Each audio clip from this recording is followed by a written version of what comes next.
We talked about idols the other day in that message about the soldier who shattered an idol, a statue. And I wanted to add a thought. When you hear the word idol, think about this for a moment. Go back to the mindset of 4,000 years ago, 5,000 years ago. How the people thought. There were no atheists. Everybody knew there's a God. They knew the world was supernatural, created by a being, a supernatural being. It was obvious. It's common sense. Even to this day, I've always known there's a God. It's just common sense to me. I don't know why so many people don't get it. It's just you look around, you look to the sky, you look at yourself, you can think, surely there's a God. And then they started, after the fall and after the dispersion of the Tower of Babel, they lost the knowledge of who made us. They didn't know who he was. And so each person came up with their own idea of who made us, who's the creator. And what happened was that they took some aspects of creation, for example, the sea, the thunder, the mountains, the agriculture, the land, the hills, the valleys, and they divided some of them into different beings of their imagination, and for the most part carved out a statue, an image, to the liking of how they think the being in charge of this looks like. Take, for instance, the god of the sea. Takes many different names in all kinds of mythologies. Greek mythologies, Norse mythologies, Roman mythologies. You get all kinds. Aquaman, right? It's just the Marvel, DC comic books. It's all the same. A different variation of the same thing. It is trying to explain God in a manner that is not him. When you think about all these pagan gods, again, go back to 5,000 years ago. The people knew there is a God, but those things that they came up with simply do not exist. There is no God of the sea, God of the land, God of thunder. There's only one creator, but they didn't know that. Or they simply did not want to accept that. Both are possible, right? We know that Noah and his sons knew, but the people rebelled and then they got dispersed. And you know how it is with the game of whisper down the line. You start off with the truth and then 5 persons later, it's completely different. And by the time it's 20 people later, you would not even be able to recognize it. And so what happened is the people came up and, Mommy, why does the lightning do that? Why does the sky do that? Why is this? Why? You know how children are, and parents, they don't know. They don't want to sound stupid. Oh, I don't know. They just come up with their own thing. Well, son, let me tell you a story. This is the god of so-and-so, and that, you see that's the god of so-and-so. And that's how mythologies come about. It's a myth. The name itself, it's myth. It's not true. It's mythology. It's something that is of a myth. Some old grandma came up with a story and it's been passed down from generation to generation, and they start saying, oh, this phenomena, it's caused by this deity that we came up with, and this is his statue. Now pray before the statue, as if this piece of wood is causing this phenomena to happen. This piece of stone is in charge of this and that. And that's really the source of idolatry and where it comes from. It is trying to explain God in a manner that is not him. Because the real God, the creator, is spirit. He doesn't have a physical form. He created the physical universe. He's not a part of it. Which is why he told his people that were chosen to worship him in the manner that he ordains, to know about his identity, to not be deceived as the nations and worship something that is not him. He introduced himself to his people and said, now listen, remember Deuteronomy chapter 4, you heard a voice, but you saw no image. Therefore make no image or statue or graven image in the shape of anything. because the Lord is not a physical being that you can carve him out of stone or something. Because whatever you carve out, that is the thing that you made. Obviously, that's not your God. You can make an image of God. Think about it, right? What was the soldier doing? He smashed a statue of allegedly Jesus. But that's not Jesus. I can draw a painting of you. Oh, that's so-and-so. No, it's not. It's a piece of canvas with paint on it. That's not them. It's an image of them. And you got to remember that because, well, the Lord doesn't have an image. Or better yet, he told you not to carve out an image because you don't know what it looks like. See, the Lord himself did carve out an image of himself. That was Yeshua, the real one, born in Bethlehem, whose origins are from of old, of ancient times, as prophesied in Micah 5. He was the image of the living God. What does that mean? Not the physical body, but his character manifest of God. Think about this for a moment. When you, especially nowadays, in our modern technology, you can understand it. Especially when you video chat. You have a video call with somebody. You hold this piece of plastic and glass and silicone and microchips. You put that in your hand and you look at it. You look at this glass with LED lighting. And what do you say? You say, oh, yeah, I'm looking at you. No, you're not. You're not looking at the person you're talking to. You're looking at a piece of glass and metal and plastic and silicone. And yet you're talking towards this device as if you're talking to the real person, but it's not him. See, that would be akin to what Yeshua was. He was the so-called image of God. Yeshua said, I and the Father are one. You've seen me, you've seen the Father. Well, if I'm looking at the phone of you, I'm having a video call with you, I'm looking at my phone, I'm looking at you, but I'm not looking at you. If you understand what I'm saying, it's not you, it's a picture of you. It's a representation of you. Now, it is one with you in the sense that everything you do, this image does. Everything you say, this image says. But this image is not you. It is an image of you. It is a representation of you. And Yeshua said, I do nothing except I've seen the Father do. In other words, Yeshua was the 3D, three-dimensional hologram manifestation on a video call from God. From the spiritual to the physical. That is what he was. If God took an avatar, he took an avatar of himself as a physical human being. That was the person of God who came to be with us, to dwell with us on earth. That was God. But he was a human being, alive, with a real soul, real flesh, tangible, eating, drinking, sleeping, using the bathroom, real human being. And he told all of us, human beings, to not carve out any image of him, because anything that we do carve is not going to be him. It's not going to be a good image. Think about an example that might not be the perfect, but it might help you understand it. A president. Let's take President Trump. He wants a canvas of himself drawn, but he's not going to let just anyone do it. He wants somebody that can actually make it look like him, that can actually do a good job. He's not going to take some amateur, drunk somebody off the street. He's going to say, no, you're going to do a terrible job. You're not going to honor me. You're not going to represent me well. You are incapable of carving out an image that will perfectly mirror who I am. Don't do it. God is perfect. How can a flawed human being carve out an image in the image of the perfect God? It's impossible. And so all idolatry began with that. The peoples of the nations were trying to carve out the image of God. They didn't know who he was, so they all came up with their own variations.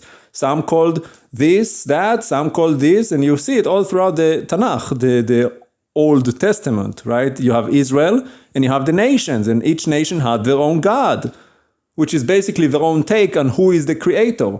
And all of them were false gods, because the statue that they had in that temple that they bowed down in front of, that's not God, it's a piece of stone. It's dead, and the Lord mocks them all throughout Scripture.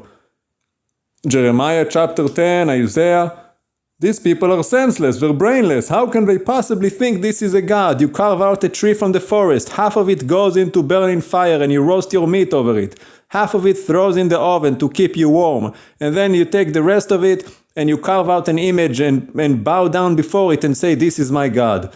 He makes this point so clear. How can you be so stupid to carve out something and call this God? And yet you still do this today. What is all these statues of Jesus? Jesus was a human being and he was also God. He died on a cross, yes, got buried, resurrected, spent 40 days on earth in a glorified body that could dematerialize and materialize again. He showed up and disappeared. He did all kinds of things that we do not even know. And then he ascended ultimately back into the spiritual realm to dwell at the right hand of God until his coming as Mashiach ben David, Messiah, son of David. He's not a statue, he's a living human God being. You cannot carve out an image of him. You don't even know what he looked like. You think that this is Jesus, this whatever pale living thing with long brown hair looking like a hippie with white skin, blue eyes, blonde hair, whatever European version of it you want, you have no idea what he looked like. You're making your own spin on it, so it's no different than what the pagans did with God himself, the Father. They came up with all kinds of names and descriptions of him. And they divided him into multiple gods because they thought to themselves, well, surely no one being can be in charge of all of this. There has to be a congregation of gods. Hence mythology, pantheon. God, you have the chief god, and then you have all other kinds of, servant gods. Each with their own responsibility. And the Catholic Church embraced that same theology because, well, they were the Roman Empire. You forget that, people. The Creator introduced himself to Israel, not the Empire of Rome. Rome was polytheistic. They believed in this pantheon of gods. So when they heard about Jesus, they're like, well, we'll make him chief, but we still want this whole system. So we'll make him chief, and then under him we'll put Mother Mary, the Holy Mother, pray to the Mother, Guadalupe, and the saints, and this and that, and all kinds of saints, and, it's the same thing. And they got statues. Why? Because they're pagans. They say, oh, this is the Mother, pray to the Mother. So much wrong with this. First off, a statue of stone is not the Mother Mary. She's dead. She's waiting the resurrection, just like every other human being. She's not a piece of stone, so it's not her. And second of all, she's not God, so she has no divine power. She cannot save you. The Lord said, have no other gods besides me. So all of this Catholicism is idolatry, meaning you change God's characteristics, and by changing his characteristics, you no longer worship him. Like I said, if you change the image of somebody, if you say somebody that lives in a different city, right? I'm talking about you live in Wyoming, but I say somebody that lives in Nevada, well, surely it's not you. Or I say somebody who's 6 foot tall and you're 5 foot tall, it's not you. The Creator is holy. He has given us his characteristics. He has told us about himself. And he identified himself as the God of Abraham, Yitzchak, and Yaakov. If you say a God of Abraham and Ishmael, it's not the Creator. That's a false God. The God of the Muslims, it's a false God. Not to mention that they also change many of his other characteristics. The God of Islam can lie. The God of Islam is a singular deity. He doesn't have the plurality of Elohim, as we know that the Creator does. Elohim said, let us make man in our image. The plurality of the one God within himself, the body, the armies, the arrays, the Lord of hosts. He is one, but he is many within one. He has many parts to himself. The God of Islam does not. The God of Islam is a different God. They plagiarize and say, oh, he's the God of Abraham and Ishmael, but that's not the God of the Bible. And you have to understand these things. Even if they don't make a statue per se and say this statue is God, it still is an idol. So idolatry comes in many different shapes and forms. It could be something physical, or it could be something not. For example, if the Protestant church, they don't necessarily have idols as much as the Catholics do, yet they also are idolaters because they worship a Jesus that is not the Jesus of the Bible, and most of them forget about the Father. They make the Son to be the Father. They worship the man Jesus. They pray to Jesus. Jesus never prayed to himself. He told you to pray, Our Father, who are in heaven. He didn't say, pray Jesus, dear Jesus. No. We come in his name, but we don't pray to Jesus. We pray to the Father.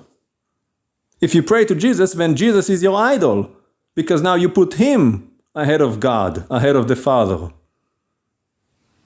I know so many of you don't think it matters because you don't care, but it does.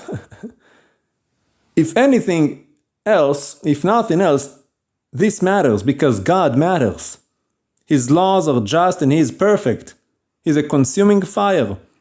Don't forget, he killed his own prophets for disobeying. He killed his own people for not doing what is just and right and not honoring and glorifying his name. Go to Leviticus chapter 10. That should put the fear of God in you. When the sons of the high priest brought in strange fire and they were put to death for not consecrating the name of Adonai. And you claim to be priests and kings and followers of Yeshua. You take all of these things out of context. You say you are the living temples, and then you don't regard his name as holy. You don't consecrate him in your hearts. You don't honor him, glorify his name, and obey his commandments. He's going to kill you. The Lord does not play games like that. But you don't worship him. You worship an idol, a false god, which is a Santa Claus god. Some old chubby grandpa that says, oh, that's okay, boy, let's just have some fun. Let's get some ice cream and cuddle and giggles. That's not the creator. That's a made-up god. It's a false god, an idol. Even if you don't make a physical idol, it still is a false description of who God is. You've carved out your own God out of your own imagination. And you have to understand all of this. It's not complicated, you just have to be willing. You have to truly and sincerely want to know. And the reason many don't know is because they just don't care to. And that's fine, you could do that, but I'm just letting you know there will be consequences and you will be judged. As Paul said, and many others in the Gospels, up until the days of the revelation of Yeshua, the Father allowed the nations to go astray and carve out their own images of what they thought was God. This is our Creator, this is your God, this is your God. But once Yeshua came to redeem mankind as a whole, the entire species, the entire race of this creature, sons of men, he came to redeem all of us, to reveal to us who the real God is, who really made us, so that we no longer follow vanity and nothingness and dead idols that can do nothing, good or bad. He came to restore all things back to himself by the revelation of his Son, Yeshua the Mashiach. That includes the Christians who worship Jesus. Yeshua said, don't worship me, worship the Father. And if you thought paganism and idolatry was a thing of the past, I wanted to share a list with you about everyday common brands that you most likely use that are named after Greek, Roman, and Norse gods, that by engaging with these products, you basically are promoting and, worshipping pagan gods. Starting, of course, with the famous brand Nike. Or did you not know that Nike is the Greek goddess of victory and the swoosh represents her wings? When you wear Nike, you worship a pagan goddess of victory. You better throw that Nike in the trash. I know I did. I found those expensive shoes I had And I thought to myself, I wonder what Nike stands for. Looked it up. I saw it's a pagan god. Didn't even donate it. I threw it in the trash. Why would I allow anyone else to worship a pagan god when I fear the God of heaven and earth? Another one that you might not know is Hermes or Hermes, a very expensive luxury brand, named after the messenger god of commerce and travel. Everybody knows Pandora, named after the first woman who received gifts from the gods, allegedly. Athena Home Loans, named after the goddess of wisdom and war. Apollo, well, everybody knows about NASA and their Apollo mission. The god of light, music, and prophecy. Again, everything Apollo related is a Greek god. Triton International, named after the messenger of the sea, son of Poseidon. Well, Poseidon himself, or Poseidon. We have a brand of sardines named Poseidon, and they sell it in Israel, at the grocery stores. Named after a pagan god in Israel. Don't buy it. Cerberus Capital Management, named after the three-headed dog guarding Hades. Oracle, inspired by the oracles of ancient Greece, representing wisdom. Prometheus, heard of that movie? There's a whole lot of things with that name. And it is named after the Titan who stole fire for humanity. Again, everything coming out of Greek mythology. But wait, there's more. Mars. Not just the planet, but the chocolate too. Named after the Roman god of war. Saturn. The planet and the car brand. Named after the Roman god of agriculture and harvest. Venus. The planet and the razors. Named after the goddess of love and beauty. And don't forget Goodyear, that uses Mercury's winged foot as a logo, which was a Roman messenger god. And there's more. Brands that uses all kinds of logos, such as Versace, features Medusa, a gorgon from Greek mythology. Starbucks, that features a siren, which is a mythological creature meant to lure men unto their death, seducing them with sexual appetite to kill them. Maserati, that has the trident logo of the weapon of Neptune or Poseidon, which are the same mythical creature that does not exist, also known as Aquaman in the DC comic book series. And that's something you have to take into account if you are God-fearing. Again, I'm not sharing this list to convict you of anything. I'm not trying to convince you. But if you already are convinced, I'm trying to give you awareness so that you open your eyes and not sacrifice your children to these things. Because many of you go to Marvel comic book, Marvel Universe movies, DC comic books, and all you do is worship pagan gods. Thor, think about it, the god of thunder. Loki, the god of mischief. It's all Norse mythology. Superman, Iron Man, Wonder Woman. It's all based on Greek, Roman, and Norse mythology. Those are all pagan gods turned into superheroes. Because they do not exist. They all come from the minds of men, yet they are pagan gods. Anything supernatural you give credit and glory to, things that do not even exist, and say, this is my God who will save me. This is the one in whom I trust. This is the one whom I send my child off to worship and to dress up in Halloween or go to Comic-Con and dress up as if he's some Greek god from a planet far, far away. This is paganism. You're sacrificing your children. Might as well sacrifice them to Molech. It's all the same. Now, of course, there's more. There's so much more. Have you ever thought about the days of the week? Why in the Western world it's called Sunday, worship of the sun, Monday, worship of the moon, Tuesday, after Tyr or Tu, the Norse god of war and justice, Wednesday, named for Woden or Odin, the Anglo-Saxon king of gods, again, coming back to Marvel comic books, Thursday, the Norse god of thunder, Friday or Frigg or Freya, the Norse goddess of love and beauty, Saturday, the Roman god Saturn. It's all so embedded in your culture you don't even know. But wait, there's more. What about your calendar? You got January, named after Janus, the Roman god of doors, beginnings and endings. You got February, from Februa, a Roman purification festival. You got March, named after Mars, again the Roman god of war.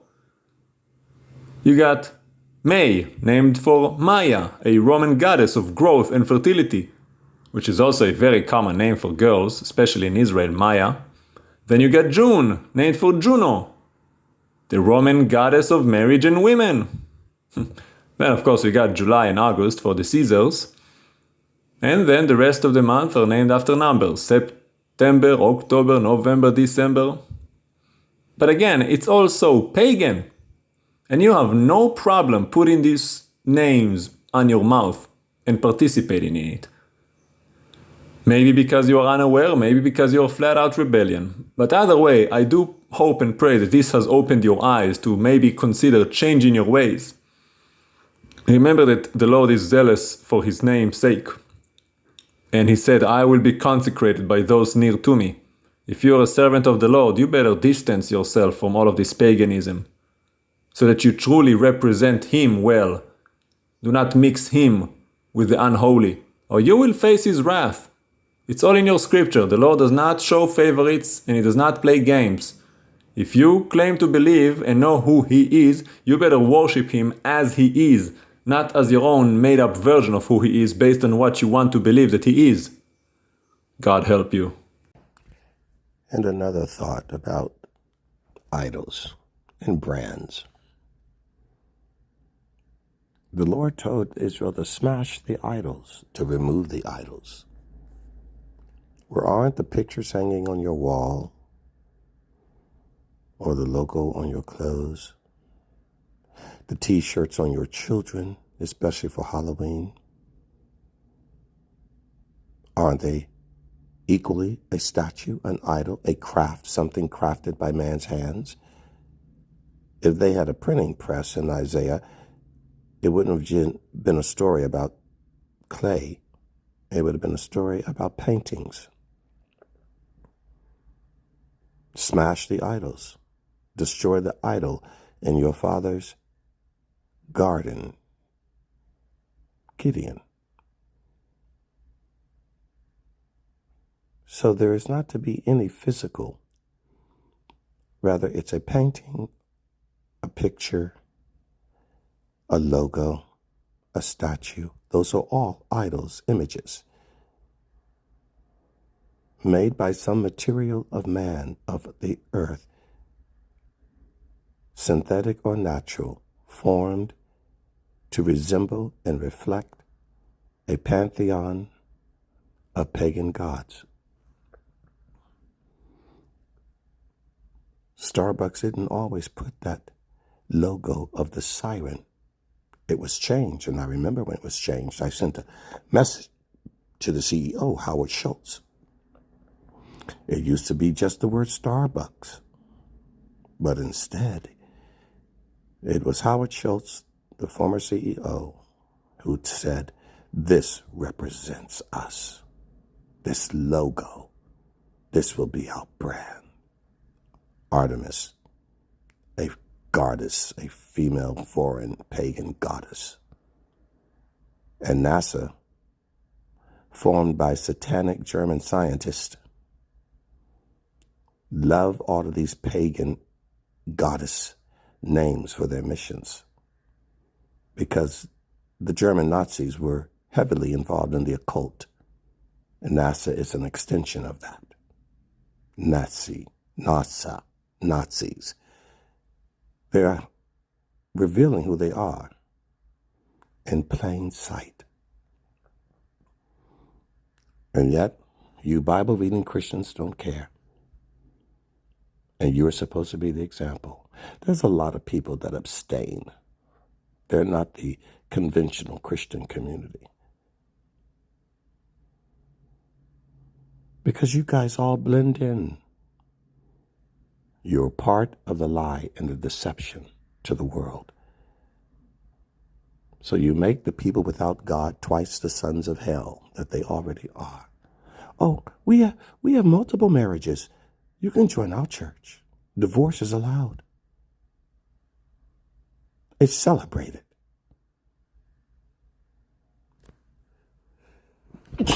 Excuse me. Oh yeah.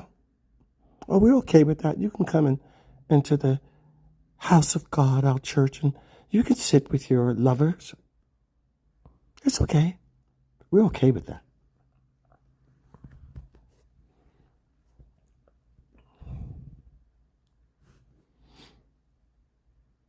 And yet, the Lord has said, smash the idols.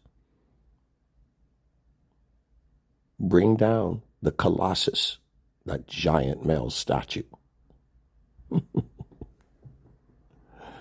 Well, they're not going to bring down the Statue of Liberty, are they? That's another female goddess. And there's a bunch of female goddesses on the top of buildings all over America. From the European and the indigenous Indian of America, you'll see these female goddesses. The worship of angels. The Mormon church with a Moroni angel on top of its temple.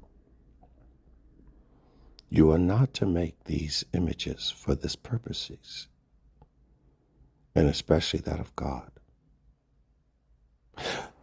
But I guess the question is, which God? What God? The pantheon of gods that you claim that you serve. The God. In the last days, many false prophets will come. Many would come and say that I am the one. He wasn't saying I am Jesus. They would come saying that I am the Messiah, the Mashiach, meaning anointed, appointed, the one coming to deliver, to destroy and deliver. And there's all kinds of people that claim to be the one, the disciple, the prophet of God. False prophets and false messiahs. I am the one. The Matrix, Neo, are you the one? Are you the one that's coming to deliver? Oh, he told me once that he thought I was the one, they said. You see, everyone gets an opportunity to decide who and what they are, and who and what to follow. And most of you decide not to follow the Lord. And you are the ones that know the Lord. And there are some other religions that really put you to shame. You with Bibles and go to churches, you are the least examples of a follower of God. And in your pride and in your ego, you puff yourselves up to think that you are superior, while you are the most inferior of all of them. Because you are the one that assimilates and blends into any and everything that's of this world. And the worst is you mock the truth and the Torah of God, and you justify it. And you know why? Because it's appealing, because the bar is so low to follow the God of your fake beliefs, masked under a name that he did not give you. No, you're not followers. You are like the whitewashed Purim Pharisees. You are the modern equivalent of it. Your love is sometiming, you're on and off, you're inconsistent. You can't bear the cross like the early disciples and the early believers. You turn God into the positive thinking and a lucky charm for your business and for your bodies. You don't want to serve the God of the Bible. You serve the God that you formed and fashioned into your own intellectual acumen, academic and theological pursuits. You have made it complicated and complex. You've taken out the simplicity, the truth, and the purity of it. You've destroyed its sanctity and its divinity, and you've exchanged it for a God of your liking.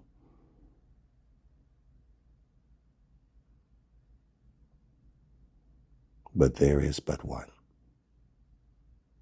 and he is one of none.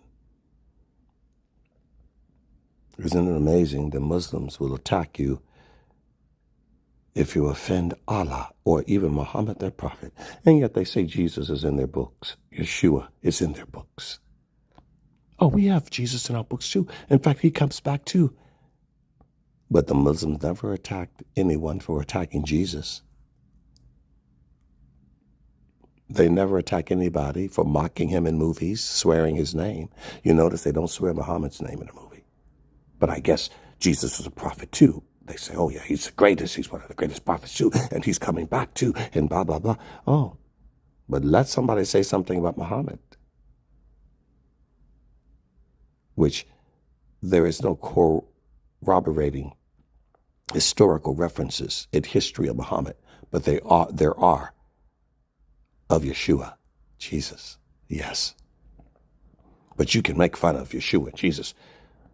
But I thought you defend the prophets. I thought you defend God.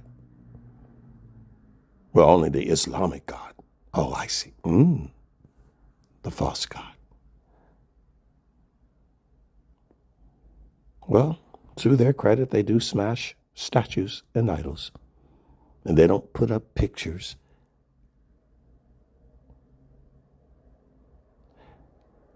Why don't you all just practice what you preach? Actually, best that you don't, because you don't even preach the truth. And you do practice what you preach. This is why you have the crosses around your necks and you do what you do. It's best to say it's good for you to learn what to preach. And for the preachers to learn what to teach. And you to seek God for the truth.